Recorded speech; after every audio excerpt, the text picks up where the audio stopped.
বান্দা একটিবার যদি তুই ফজরে আসিয়া আমি মালিকের কুদরতি পায়ের মধ্যে পড়িয়া সাজদায় পড়িয়া মালিক বলিয়া ডাক দেস, আরে বান্দা জানিয়া রাখ আমি রহমান, আমি রহিম, আমি গফফার, আমি সাত্তার,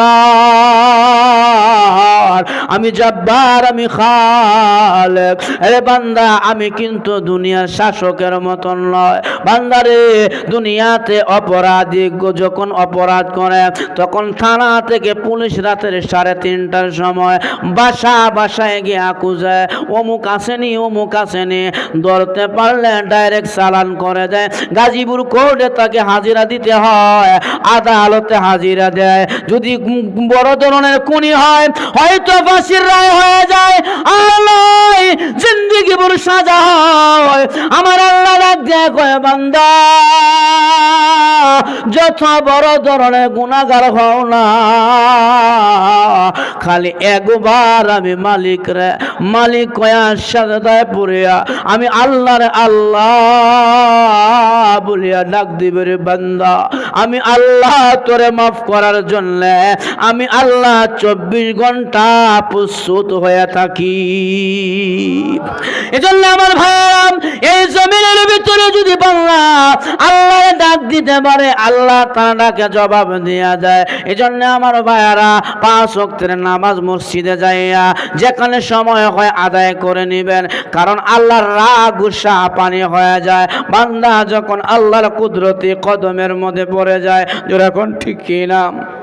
এজন্য আমার ভাইয়ারাম যদি আল্লাহরে খুশি করতে পারেন, আল্লাহর গোলামি করতে পারেন, তাহলে আমার আল্লাহ জমিনের সমস্ত আযাব গজব থেকে আপনাকে আমাকে হেফাজত করবে।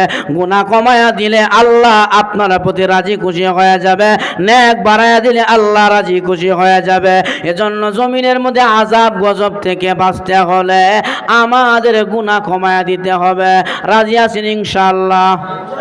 এ মুসলমান ভাই, একটা গুনাহ নিয়ে কবরে গেলেন, কবরে আযাব, হাসরে আযাব, মিজানে আযাব, এরপরে জাহান্নাম।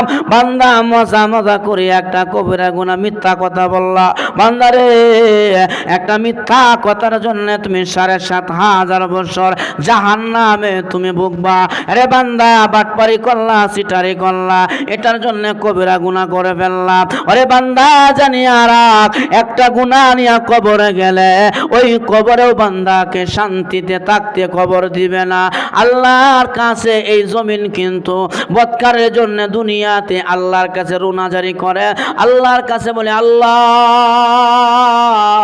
এই বদকার বান্দাটা আলা জহরি আমি জমিনের মধ্যে বিচরণ করছে, আল্লাহ গো অনুমতি দাও তারে ধরে ফেলে। আল্লাহ কয় না না না, অনুমতি আমার পক্ষ থেকে নাই। কেন নাই? জমিন রে বান্দা 60-70 বছর গুনাহ করেছে জমিনে, একবার যদি তওবার চাদরের তলে চলে আসে আমি আল্লাহ 70 বছর 80 বছর গুনাহগার মুরব্বীকে আমি আল্লাহ মাফ করিয়া পবিত্র বানায়া দেই। আর জোরে এখন এজন্য আমার ভাইরা গুনাহগার জমিনেও বহন করেন, জমিনে বলে আল্লাহ সরি আল্লাহ বান্দা আমি জমিনের মধ্যে হাঁটছে, আল্লাহ আমার ভালো লাগে না, অনুমতি দাও। বান্দারে জীবদ্দশায় জমিন গ্রহণ করে না, যদি গুনাহ নিয়া বান্দা কবরে যাও, আল্লাহর নবী বলেন গুনাহগার বান্দা যদি কবরে গুনাহ নিয়ে যায় 40 কদম যাওয়ার পরে কবরে সওয়াল জবাব শুরু হয়। বান্দা তোমার গুনাহগার তুমি, তোমার কবরটা এত সংকীর্ণ হয়ে যাবে। আরে বান্দা সংকীর্ণ হইতে হইতে বিশ্ব নবী বলেন এই কবর এত জোরে গুনাহগারের একটা চাপ দেয়। আল্লাহ নবী বলেন চাপের কারণে এক পাঁজরের হাড়গুলো অন্য পাঁজরের ভিতরে টাস টাস করে ঢুকিয়া যায়। আল্লাহ নবী বলেন ওই সময় গুনাহগার বান্দা এত জোরে চিৎকার দেয় গো, তামাম দুনিয়ার সমস্ত মাখলুক শুনে, ইল্লা তাকলাইন, দুইটা জাতি শুনে না, মানুষ আর জিন্নাত। মানুষেরা জিন্নাতেরা এই আওয়াজ শুনে না, তাছাড়া সমস্ত মাখলুক ওই চাপ দেওয়ার সময় গুনাহগার বান্দারা চিৎকার শুনতে পায়। লক্ষ্য করে দেখবেন অনেক কবরস্থান গুরুস্থানের মধ্যে ছাগল গরু বেঁধে রাখা হয়, মাঝে মাঝে ছাগল গরু রশ্মি ছিঁড়িয়া পালায়া দৌড়ায়। কেন? তারা আযাব কানে শুনে, চোখে জাহান্নাম, ওই কবরের আযাব দেখে। আল্লাহর নবী বলেন, যখন নাকি চাপ দেয় তখন এত বিকট আওয়াজ হয়, মানুষেরা শুনে না, জিন্নাতেরা শুনে না। মানুষ না শোনার কারণ হলো, ছেলে যদি মার কবরের চিৎকারের আওয়াজ কোনোদিন শুনত, আল্লাহ তাদাফানু, দ্বিতীয়বার বাবার লাশটা নিয়ে সন্তান কবরে যাইত না। দ্বিতীয়বার সন্তান বাবার কবরে লাশ নিয়ে যাইত না রে মুসলমান। এজন্য মানুষ আর জিল্লাত শোনে না। ও মুসলমান, শুধু জমিন আর কবর নয়, আপনার আমি যখন দুনিয়া থেকে বিদায় হয়ে যায়, বান্দারে তুমি আমি বিদায় হয়ে যায়, যাওয়ার পরে দেখবেন তাড়াতাড়ি করিয়া লাশটারে এলাকার লোকেরা দৌড়াইয়া নিয়ে গোসল করায়। যখন নাকি গোসল করায় তখন বান্দার ওই লাশটার রুহটা চিৎকার করে আর বলে, তোমরা কারা? আমাকে গোসল করানোর জন্য আর সাবধান, আমার শরীরে অতি ঠান্ডা পানি ডালিও না। তোমরা কারা রে? গোসল করার জন্য আর সব আমার শরীরে অতি গরম পানি ঢালিও না। তোমরা কে? আমাকে গোসল করাও। সাবধান, আমার শরীরে জোরে মর্দন করিও না, কারণ মৃত্যুর যন্ত্রণায় আমার শরীরটা একবারে জর্জরিত হয়ে গেছে। ওই আত্মানা চিল্লায়, দুনিয়ার কেউ শুনে না। যখন নাকি বান্দারে গোসল করায়া ওই যে সাদা মার্কেটের কাপড়ের কাপড় আনিয়া চকলেটের মতন মুড়ায়া মুড়ায়া যখন নাকি মাথায় মাজায় বাঁধন দিয়া দেয়, মৃত ব্যক্তি লোডা চিৎকার করে আর বলে, তোমরা কারা রে? এইভাবে আমাকে দুনিয়ার সম্পর্ক চিহ্ন করে দিচ্ছ। এ মুসলমান ভাইরা, তখন ওই মৃত ব্যক্তির ওরা বলে, তোমরা কারা? আমার চেহারাটা এইভাবে বেঁধে দিচ্ছ। আমার কত আত্মীয় স্বজন ছেলে সন্তান আছে, আমার চেহারাটা দেখবি। শেষবারের মতন ভাইরা কেউ কারো কথা শুনে না। যখন নাকি ওই মৃত ব্যক্তির মাথায় পেঁচ দিয়া চেহারাটা যখন বাঁধিয়া নেয়, লাশটা খাডুল্লার উপরে রাখিয়া আত্মীয় স্বজন যখন নাকি কবর দিকে দৌড়ায়, তখন মৃত ব্যক্তির রুহটা ডাক দিয়া কয়, তোমরা কারা রে? এত তাড়াতাড়ি করে আমার কবরে নিয়ে যায় ওরা। আত্মীয় স্বজন এখন চালে আমি অপর হয়ে গেছি, এত তাড়াতাড়ি করিয়া আমার লাশটা কবরে নিয়ে যায় না। এই বলে বলে আত্মা রুহটা চিল্লাইতে থাকে। যখন নাকি আত্মীয় স্বজনেরা লাশটা নিয়ে যায়, তখন মৃত ব্যক্তির আত্মা ডাক দিয়া কয়, দুনিয়ার মানুষ রে, দুইটা আবেদন রাখিয়া যায়, সাবধান, দুইটা আবেদন রাখবা। এক নম্বরে, ও আমার আত্মীয় স্বজন পাড়াপতি মহল্লাবাসী, আমি বাবা দুনিয়া থেকে বিদায় হয়ে গেছি, কিন্তু আমার ছোট ছোট বাচ্চা আছে, ছেলে মেয়ে, এলাকার লোকেরা আত্মীয় স্বজনেরা সাবধান, আমার বাচ্চাদের সাথে খারাপ ব্যবহার করবি না।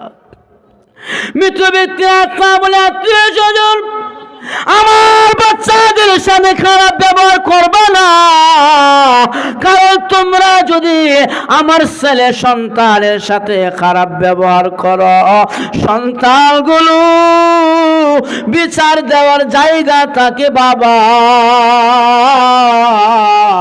আমি বাবারে না পাইয়া সন্তানগুলো অনুনয় বিনয় করে কানবে দরজা লাগায়া।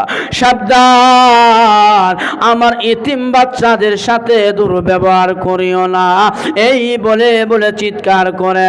2 নম্বরে ওই মৃত ব্যক্তির আত্মা বলে, আত্মীয় স্বজনের আরে আমি বাবা বিদায় হয়ে গেছি, আমার বিবি দুনিয়ায়। সাবধান, আমার বিবির সাথে এলাকার লোক তোমরা আত্মীয় স্বজন কেউ খারাপ ব্যবহার করিও না, কারণ বিবিকে কেউ কিছু বললে বিচার দেওয়ার জায়গা তাকে স্বামী। আজকে আমি দুনিয়া থেকে বিদায় হয়ে গেছি, আমার বিবির উপর যদি জুলুম করো, আমার বিবি বিচার দেওয়ার জায়গা পাবে না। আমার বিবি ঘরের দরজা লাগায়া লাগায়া কানবে। আমার ভাইয়ারা এই বলে আত্মারা চিৎকার করেন, আর এলাকার লোকেরা ওই বান্দাকে নিয়ে কবরে যায়। মুসলমান ভাইয়ারা আমার, মনটা দিলটা নরম করে দাও। অনেক যুবক আছে, অনেক বৃদ্ধ আছে রে, নিজের লাশটা কাঁধে নিয়েছ, মার লাশটা সন্তান কাঁধে নিয়া যখন কবরের দিকে যায়, কবরে এক পাশে খাটুল্লাটা রাখিয়া নিজের গর্ভের সন্তান নিজের মার কবরের মধ্যে নামিয়া যায়। মার কবরে নামিয়া নিজের গর্ভের সন্তান 2টা হাত এইভাবে উঠায়া বলে দে, আমার মার লাশটা আমি সন্তানের কোলে ছেড়ে দে। সন্তান মার লাশটা এইভাবে কবরে নামায়। কবরে নামাইয়া মারে যখন কবরে শুয়া দেয়, নিজের সন্তান নিজের মায়ের লাশের বাদলগুলো আস্তে আস্তে ঘুরিয়ে খুলে, যখন নাকি মার চেহারার বাদলটা সন্তান খুলে রে, ওই সময় ছেলেটা মার কাপড়ের দিকে তাকায় কান্দে আর বলে, মারে ওরে জলম চোখে মা, আর এই জমিনে কোনদিন এই মা শব্দ আমার নসিবে জুড়বে না। এই বলে বলে সন্তানরা মার লাশের দিকে তাকায় চোখের পানি ছেড়ে কান্না করে আর বলে, মারে মানুষেরা আওয়াজ থেকে যায়, যাদের মা সে মা পাইবি, যাদের মা কবরে ঘুমায়া গেছে আর চেষ্টা করলেও মারে পাবি না। এই বলে বলে নিজের সন্তান নিজের মার লাশটা দেখিয়া চোখের পানি ছেড়ে কান্না করে করে মার কবরে কাঁচা বাঁশগুলো বিছায়া দেয়। মার কবরে কাঁচা বাঁশ বিছাইয়া নিজের গর্ভের সন্তান পাড়ায়া পাড়ায়া মাকে অন্ধকার কবরে রাখিয়া দেয়। যদি বান্দা নেককার হয়, ওই বান্দার কবরে নাজ নিয়ামতের অভাব হয় না। আল্লাহর নবী বলেছেন, বান্দা বান্দিরা জমিনে নেক আমল করিয়া কবরে গেলে শান্তি আর শান্তি। আল্লাহর নবী বললেন, এই দুনিয়ার নেককার বান্দা বান্দিরা নামাজ পড়িয়া রোজা রাখিয়া হালাল খাইয়া যদি কবরে যাও, অন্ধকার কবরে রাখার পরে আমার আল্লাহ ফেরেশতাদেরকে বলবে, ফেরেশতারা রে, এই বান্দা জমিনে নেক কাজ করে আসছে, নামাজ পড়ে আসছে, ফাফরাশু মিনাল জান্নাহ, বান্দার কবরে জান্নাতের বিছানা বিছায়া দাও। ওয়ালবিসু মিনাল জান্নাহ, বান্দার গায়ের মধ্যে জান্নাতি পোশাক পরিধান করিয়ে দাও। ওয়াফতাহু বাবান লাহু ইলাল জান্নাহ, বান্দার কবর থেকে জান্নাতের দিকে দরজা খুলে দাও। আর বলে দাও, নেককার বান্দা কবরের মধ্যে ঘুমাও ঘুমাও ঘুমাও। বাসুর ঘরে জামাই বউ যেভাবে ঘুমায়, তাদের ঘুম ভাঙতে যেমন কেউ আসে না। 50,000 বছর অন্ধকার কবরে ঘুমাইবা, ওই নেককার বান্দা বান্দির ঘুম ভাঙতে কেউ আসবে না। তাহলে আমার ভাইরা, এই জমিনের মধ্যে যদি আপনি আমি নেক কাজ করি, জমিন ভূমিকম্প দিবে না, আসমান থেকে শিলাবৃষ্টি আসবে না। আর যদি জমিনে গুনাহ খাতা করি, জমিন নাড়া দিবে, আসমান থেকে শিলাবৃষ্টি হবে, বিভিন্ন আযাব গজব হবে। আল্লাহ তাআলা আমাদের সবাইকে হেফাজত করুন, সকলে বলি আমিন। বাপরে ভাই, বেলা ডোবার আগে আগে ওপার যেতে চাই, ডুবে গেলে বেলা রে ভাই সে তো আর উঠে না, ভেঙ্গে গেলে মেলা রে ভাই সে তো আর জমে না। যেরকম ঠিক কিনা? মেলা যদি ভেঙ্গে যায়, জমানো যায় না। জীবনের বেলা যদি ডুবে যায় রে বান্দা, আর চেষ্টা করলেও ওই জীবন নামক সূর্য ওঠানো সম্ভব। এই জন্য আমার ভাই হযরত ওমর রাদিয়াল্লাহু আনহু ওনার কথা বাহারে নীল শুনল, ওনার কথা জমিন শুনল। এর কারণ হইল উমর আল্লাহর কথা শুনে, উমরের কথা জমিন শুনতে বাধ্য। আরো জোরে এখন, আপনি যদি আল্লাহর কথা জমিনে ভালো করে শুনেন, আল্লাহর বিধান মতো জমিনে আপনি চলেন, তাহলে এই জমিন কিন্তু আপনারে বহন করতে জমিন ভালোবাসবে। জমিন আল্লাহর কাছে নেককার বান্দা, জমিন থেকে বিদায় হয়ে গেলে জমিন কান্দে। জমিন বলে, আল্লাহ এই যে বান্দা বসে বসে আমি জমিনের মধ্যে ওয়াজ শুনলো, নামাজ পড়লো, জিকির করলো, তাসবিহাতের আমল করলো, ওই বান্দার ওজন ভার বহন করতে আমি জমিনের ভালো লাগছে। কারণ পবিত্র জমিন পবিত্র মানুষ খুঁজে, ওই পবিত্র মানুষ যতদিন জমিনের মধ্যে থাকবে, লা তাকুমুসা হাত্তা ইকালু ফিল আরদি আল্লাহু আল্লাহ। আল্লাহর নবী বলছেন, এই পবিত্র জমিনে আল্লাহকে পবিত্র জবান দিয়া যারা ডাকবে, যতদিন আল্লাহ এই জমিন টিকায় রাখবে, ততদিন আল্লাহ ভূমিকম্প দিবে না, আসমানি জমিনি গজব দিবে না। তাহলে বোঝা গেল আসমানি জমিনি গজব আসে দুনিয়াতে গুনাহ খাতা হওয়ার কারণে।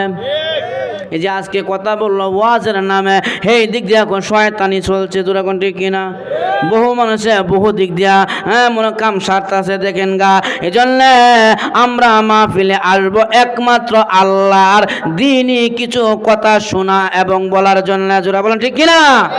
এই জন্য আমার ভাই, তাহলে মূল কথায় চলে এলাম। এই জমিনের মধ্যে গুনাহ হয়ে গেল, এই জমিন নাড়া যায়, জমিনে ভূমিকম্প হয়। আর যদি জমিনে বান্দা আল্লাহর গোলামি করে, তাহলে জমিনে যত মাখলুক আছে, সমস্ত মাখলুক আমার আল্লাহ ওই বান্দার জন্য গোলাম বানায়া দেয়। এই জমিনে যখন নাড়া দেয়, তখন বান্দার গুনাহ কাতা বেশি হয়ে গেলে জমিনে ভূমিকম্প হয়। আর যখন জমিনের মধ্যে যখন নাকি বান্দা আল্লাহর বিধান নবীর তরিকা মতো চলে, তখন আল্লাহ বলে, বান্দারে এই জমিনে যত মাখলুক আমি আল্লাহ রাখছি, সমস্ত মাখলুক তোমার গোলাম বানায়া দিব। আর তুমি বান্দা কিন্তু আমার গোলামি করতে হবে। কার গোলামি? আরো বলেন, কার গোলামি? আল্লাহর। আল্লাহ বানাইছে আপনারে আমারে আল্লাহর গোলামি করার জন্য। ওয়ামা খালাকাতুল জিন্না ওয়াল ইনসা ইল্লা লিয়াবুদুন।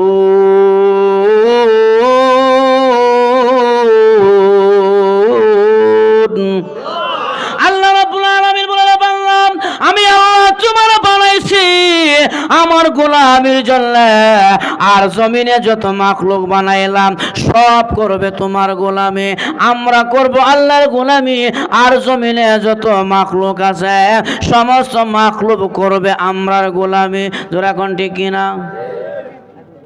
আমরা বানাইছি আল্লাহর গোলামির লাগি। আর এই জমিনে যত কিছু দেখেন, পাহাড় পর্বত, নদী নালা, কাল বিল, পশু পাখি, জীব জানোয়ার, সব কিছু বান্দার গোলামির জন্য, বান্দার খেদমতের জন্য আল্লাহ বানাইছেন। তবে বান্দা যদি আল্লাহর গোলামি করে, এই বন জঙ্গলের বাঘ ওই বান্দার গোলামি করবে। সুবহানাল্লাহ। আপনি আমি গোলামি করি না, এজন্য দেখিও না। লক্ষ্য করে দেখেন বিশ্ব তাবি শেখ আব্দুল ওয়াহেদ রহমতুল্লাহ আলাইহি অনেক বড় বুজুর্গ ছিলেন। এই বুজুর্গ বেড়া একদিন আল্লাহর ইবাদত বন্দেগী করতে করতে এত মুকাররব, এত কাছে গেলেন। এই বেড়া আল্লাহকে যা বলে তার জবান হয়ে গেছে গা মুস্তাজাবুল দাওয়া, জবান দিয়া যা বলে আল্লাহ তাই শুনে। একদিন শেখ আব্দুল ওয়াহেদ আল্লাহ ওয়ালা বুজুর্গ মানুষ আল্লাহরে কয়, আল্লাহ আমি যে জান্নাতে যাব, ওই জান্নাতে আমার সাথীটা কে হবে আমার একটু দেখায়া দাও, আমার দেখবার মন চা। আল্লাহ কয়, যেদিন জান্নাতে যাইবা ওদিন জানতে পারবা কে যাইব জান্নাত। এবার শেখ আব্দুল ওয়াহেদ কয়, না আল্লাহ, মনের মধ্যে আশা আকাঙ্ক্ষা, জান্নাতের সাথীরা দেখতে চাই, একটু দেখায়া দাও। আল্লাহ কয়, যা তোর আবেদন রক্ষা করা হলো। ও শেখ আব্দুল ওয়াহেদ, অমুক গ্রামের এক মহিলা, নাম তোর মায়মনাতুস সাউদা। এই মায়মনা মেয়ের নাম, সাউদা মানে কালো, একটা কালো মহিলা তোর সাথে জান্নাতে যাইব, ওই মহিলাটা তোমার জান্নাতের সাথী। শেখ আব্দুল ওয়াহেদ বলে, আল্লাহ মায়মনাতুস সাউদা, এই কালা বিড়ি আমার লাগে তুমি নির্ধারণ করলা, একটা সুন্দর ফাইলা না জান্নাতে থাকবো আমার লগে। আচ্ছা কালা বিড়ি দিছ, আচ্ছা অসুবিধা নাই, জান্নাতে ঢুকলে তো কালা থাকতো না, সুন্দর হয়ে যাবে। এখন এই নাম ঠিকানা নিয়ে শেখ আব্দুল ওয়াহেদ এই মহিলার বাড়ির দিকে রওনা হয়েছে দেয়া করতো। এলাকার কাছে গিয়া বলেন, ভাই গো, মায়মনাতুস সাউদার ঘর কোনটা? বলে এটা চলেন না, বলে উনি তো বাসায় থাকে না। শেখ আব্দুল ওয়াহেদ বলে, উনি কোথায় থাকে? এলাকার লোকেরা বলে, উনি বড় জঙ্গলে থাকে। শেখ আব্দুল ওয়াহেদ বলে, চলেন না, আমি অনেক দূর থেকে এসেছি ওনার সাথে কথা বলার জন্য, সাক্ষাৎ করার জন্য। এলাকার লোকেরা কই 1000 বার মাপ চায়। বলে কারণ কি? বলে এই মহিলা যে জঙ্গলে থাকে, এই জঙ্গলের মধ্যে বড় বড় অজগর সাপ তারে গিলে ফেলে, গাছ পেঁচাইয়া ধরে, আমরা যেতে পারবো না। এবার শেখ আব্দুল ওয়াহেদ বলে, গাছে খাও আর মাছে খাও, আমি তার সাথে সাক্ষাৎ করব, কারণ সে আমার জান্নাতের সাথে, আমার সাক্ষাৎ বড় জরুরি। এবার আল্লাহর ওলি শেখ আব্দুল ওয়াহেদ ওই বন জঙ্গলে ঢুকছে। ঢুইকা গিয়া দেখে এই কালো মহিলা বকরি চড়াইয়া উনি বন জঙ্গলে নামাজ পড়ে। আর জোরে এখন বন জঙ্গলে নামাজ পড়ে। শেখ আব্দুল ওয়াহেদ বলে, হায় রে, এত কালো, আবার দিয়ে বকরির রাখাল নেই, কোনো কোয়ালিটি তার ভালো না। কিন্তু মহিলা যে বকরিগুলো বন জঙ্গলে ছাড়ছে, এ বকরিগুলো এদিক সেদিক যায় না, এক জায়গায় বসে বসে ঘাস খায়। শেখ আব্দুল ওয়াহেদ আস্তে আস্তে বকরির পালের কাছে গেছে, গিয়া দেখে বন জঙ্গলের বাঘ বসে বসে ওই মহিলার বকরিগুলো রাখালি করতেছে। বাঘে কি করে? বকরি রাখালি করে। আচ্ছা কোন তো দেখি, বাঘের কাম কি বকরি রাখালি করা না? খান শেখ আব্দুল ওয়াহেদ কই, এ কোন কেরামতির মধ্যে বললাম, এই বেটি নামাজ পড়ে বাঘে বকরি রাখালি করে। এখন আল্লাহর বান্দি মায়মনাতুস সাউদা উনি নামাজটা শেষ করলেন, আসসালামু আলাইকুম ওয়া রাহমাতুল্লাহ, আসসালামু আলাইকুম ওয়া রাহমাতুল্লাহ, নামাজ শেষ। এবার মায়মনা ডাক দিয়া কয়, শেখ আব্দুল ওয়াহেদ গো, জান্নাতে আমার সাথী হইবা, বন জঙ্গলায় কেন আইলা? শেখ আব্দুল ওয়াহেদ কই, বাপরে, এই বেটি দিয়ে আমার সে আরো আগুয়াইল। হ্যাঁ, আমি জান্নাতি সাথী হমু, এই জানলো কেমনে? আচ্ছা ঠিক আছে। এবার এই মহিলার পেটে ক্ষুধা লাগছে, বকরি থেকে দুধ বের করে উনি পান করলেন। অবশিষ্ট দুধ যে পাত্রের মধ্যে ছিল, এইটা বকরি আবার জোরে ধরে পান করা। শেখ আব্দুল ওয়াহেদ কয়, এই বেটি এমন কে লাগি, পুরাটা দুধ পান না করতে বলে আমাকে দিত, আমি দাঁড়ায় আছি। শেখ আব্দুল ওয়াহেদ বলে, কি গো, আমি মেহমান মানুষ দাঁড়ায় রয়েছি, আমারে দিতেন কিছু দুধ পান করতাম। মহিলা কয়, শেখ আব্দুল ওয়াহেদ, বকরির মালিক আমি না, আমার মালিক বলছে যখন পেটে ক্ষুধা লাগবে দুধ বের করে আমি পান করার জন্যে তোমাকে দেওয়ার অনুমতি। শেখ আব্দুল ওয়াহেদ বলে, ঠিক আছে রে মহিলা, তবে আমি লক্ষ্য করে দেখেছি এই বন জঙ্গলের ভিতরে তোমার বকরিগুলো বাগে বসে বসে রাখালি করে। মায়ামনা গো, এমন আশ্চর্য দৃশ্য আমার জিন্দিগিতে আমি কোনোদিন দেখি নাই। বাগে তো বকরিকে ফেলে, কিন্তু আজ দেখলাম তোমার বকরিগুলো বাগে বসে বসে রাখালি করে। এবার মায়ামনা ডাক দিয়া কয়, শেখ আব্দুল ওয়াহাব, এটার জন্য আর সহ্য হয় না, এটার জন্য হতভম্ব হয় না। এ শেখ আব্দুল ওয়াহাব, তুমি যদি মহান আল্লাহর গোলাম হয়ে যাও তাহলে বন জঙ্গলের বাঘ না, আমার আল্লাহ তামাম দুনিয়া তুমি বান্দার জন্য গোলাম বানায়া দিবে। এটার জন্য আশ্চর্য হয় না? তুমি যদি আল্লাহর গোলাম হও, এই জমিন তোমার গোলামি করবে। তুমি যদি আল্লাহর গোলাম হও, আসমান তোমার গোলামি করবে। এই তরুণতা সমস্ত মাখলুক তোমার গোলামি করবে। তাহলে আমার ভাইয়ারা, মাল্লাহুল মৌলা ফালাহুল কুল, বান্দা তুমি যদি আল্লাহর হয়ে যাও, তামাম দুনিয়া আল্লাহ তোমার বানায়া দিবে। তুমি আল্লাহর হয়ে যাও, মুয়াজ্জিনের ডাকে তুমি ফজরে সাড়া দাও। আজকে ভূমিকম্প হয়ে ও মুসলমানের বাচ্চা, আল্লাহ না করুক যদি এই 10টা 10:30টার ভিতরে আল্লাহ দুনিয়াটা ধ্বংস করে ফেলতেন, অধিকাংশ মুসলমান ফজরের নামাজ আমল নামার মধ্যে নাই, কিয়ামতে দাঁড়াইতো। দুরাগণ ঠিক কিনা? অনেকের নামাজ নাই, আমল নামার মধ্যে দাঁড়াইতো। কিন্তু আমি বড় গলায় বলবো, আল্লাহ ভূমিকম্প দিয়া ধ্বংস করছো, কোনো দুঃখ নাই, কিন্তু আমার আমল নামার মধ্যে ফজরের সালাত আছে, আমার আমল নামার মধ্যে ফজরের নামাজ আছে। মুসলমান রে, কেমন করে মালিক রে বলিয়া ফজরের টাইমে তুমি ঘুমায়া থাকো, যে মালিক তোমার আমার বাতাস নামক অক্সিজেন তোমার ভিতরে দেওয়ার জন্য আল্লাহ 24 ঘন্টার মধ্যে একটা মুহূর্ত ঘুমায় না। বান্দা সারা রাত গুনার মধ্যে তুমি লিপ্ত, নগ্ন নারী দেখো, কত খারাপ খারাপ ছবি তুমি রাতের বেলা মোবাইলে দেখো। এরপরে আমার আল্লাহ দরজার ফাঁক দিয়া বাতাসের অক্সিজেন তোমার দেয়। বান্দারে, তুই ঘুমাস, আমি আল্লাহ ঘুমাই না। তুই গুনাহ করস, আমি আল্লাহ তোর শ্বাস নিঃশ্বাস নেওয়ার জন্য দরজার ফাঁক দিয়া তোর বাতাস